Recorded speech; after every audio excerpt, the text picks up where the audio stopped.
Hôm nay, chúng ta hãy cùng nhau tìm hiểu chi tiết đá Subi mà Trung Quốc đã chiếm đóng trái phép của Việt Nam vào ngày 23 tháng 3 năm 1988. Đá Subi nằm ở tọa độ 10 độ 55 phút độ Vĩ Bắc và 114 độ 5 phút độ Kinh Đông. Đá Subi là một rạn san hô vòng thuộc cụm Thị Tứ của quần đảo Trường Sa.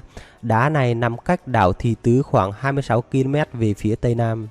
Đá Subi có chiều dài tính theo trục Đông Bắc Tây Nam là khoảng 5,7 km và nơi rộng nhất của vùng biển là hơn 3,7 km.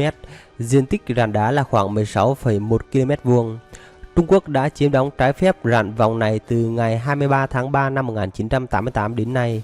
Trung Quốc đã thành lập thế hệ nhà sàn đầu tiên trên rạn san hô Subi vào năm 1988 và sau đó đã mở rộng thế hệ thứ ba của các tòa nhà vào cuối những năm 1990 với các trạm radar trên rạn san hô. Từ thời điểm chiếm đóng cho đến đầu năm 2015, Trung Quốc đã xây dựng một tòa nhà 4 tầng, 2 doanh trại cho quân lính, một vòm che radar và một ngọn đèn biển tại đá Subi. Ngoài ra, Trung Quốc còn dự định xây một đường băng tại đây. Ngày 24 tháng 7 năm 2012, Trung Quốc lập cái gọi là thành phố Tam Sa trực thuộc tỉnh Hải Nam Trung Quốc nhằm quản lý các đảo ở quần đảo Hoàng Sa và quần đảo Trường Sa thuộc chủ quyền của Việt Nam. Ngày 27 tháng 2 năm 2015, trước việc Hoa Kỳ cho rằng hoạt động xây dựng của Trung Quốc ở các đảo và bãi đá ngầm ở Biển Đông gây lo ngại, Bộ Ngoại giao Trung Quốc ngang ngược tuyên bố rằng hoạt động xây dựng của Trung Quốc trên các đảo và bãi đá ngầm ở Biển Đông thuộc thẩm quyền của mình là hợp lý, hợp pháp. Các quốc gia khác không có quyền đưa ra những cáo buộc vô căn cứ. Từ đầu năm 2015 đến tháng 7 năm 2016, Trung Quốc đã gia tăng ồ ạt các hoạt động thổi cát và cải tạo trên đá Subi. Trung Quốc hiện đã hoàn tất nhiều công trình tại đây, trong đó đáng chú ý là một đường băng dài 3.250m, rộng 55m, là đường băng dài nhất trong các đường băng hiện có tại khu vực Biển Đông.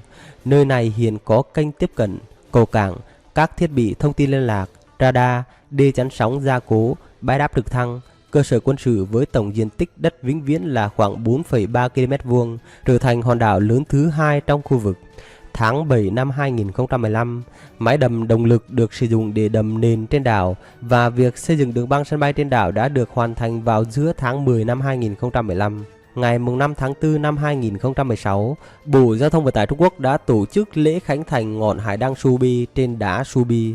Đài CNBC của Mỹ ngày 2 tháng 5 năm 2018 dẫn các nguồn tin tình báo cho biết các tên lửa hành trình chống hạm Ưng Kích 12B và tên lửa đất đối không Hồng Kỳ 9B đã được Trung Quốc lắp đặt trên thực thể đá chữ thập thuộc quần đảo Trường Sa của Việt Nam. Các tên lửa này được tính toán là có khả năng nhắm vào mục tiêu là máy bay, kể cả máy bay không người lái và tên lửa hành trình chống hạm trong phạm vi 160 hải lý. Ngày 18 tháng 4 năm 2020, mạng truyền hình toàn cầu Trung Quốc ngang nhiên đưa tin chính phủ Trung Quốc đã thành lập 2 quận để quản lý các đảo ở quần đảo Hoàng Sa và quần đảo Trường Sa thuộc chủ quyền của Việt Nam.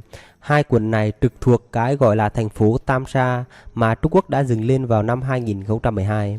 Theo Nhật báo Hồng Kông, tờ Bưu điện Hoa Nam buổi sáng ngày 23 tháng 3 năm 2021, ảnh vệ tinh Mỹ vừa phát hiện việc Trung Quốc đã bồi đắp và mở rộng thêm trên đá Subi, một trong 7 hòn đảo nhân tạo mà Bắc Kinh chiếm đóng tại quần đảo Trường Sa trên Biển Đông.